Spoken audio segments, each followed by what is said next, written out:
السلام عليكم، اهلا بيكم يا دكاتره. احب اعرفكم بنفسي. انا دكتور عمر محمد بربار، خريج 2014 جامعه اسكندريه كليه طب اسنان. انا من 2019 وانا بدات ان انا اعمل شيفت ناحيه الويب ديفلوبمنت والسوفت وير. حاليا انا شغال سوفت وير برودكت مانجر، ومعايا MBA. الميجر بتاعي هو الاي بزنس اللي هو تخصص السوفت وير. وبرحب بيكم في كورس نو كود ميديكال ويب سايت كرييشن. احنا مع بعض هنتعلم خطوه بخطوه بخطوات عمليه ازاي ان احنا نبدا نعمل ويب سايت من A to Z من غير ولا سطر كود واحد.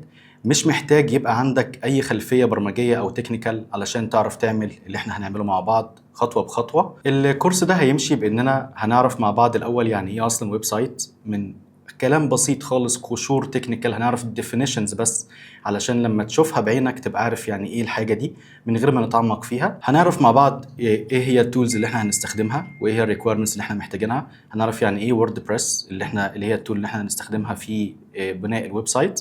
هنعرف يعني ايه بلجنز. هنبدا نتعرف ازاي نبني الديزاين بتاع الويب سايت واحده بواحده باستخدام تمبلتس، باستخدام حاجه اسمها ثيم بيلدر.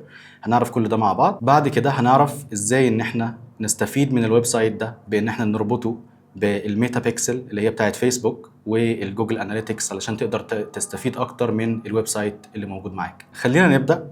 ودلوقتي يلا بينا نروح نتعرف على ايه هي الادوات اللي احنا هنتعرض ليها خلال الكورس وايه اللي انت محتاجه علشان خاطر تحقق اكبر استفادة من الكورس ده.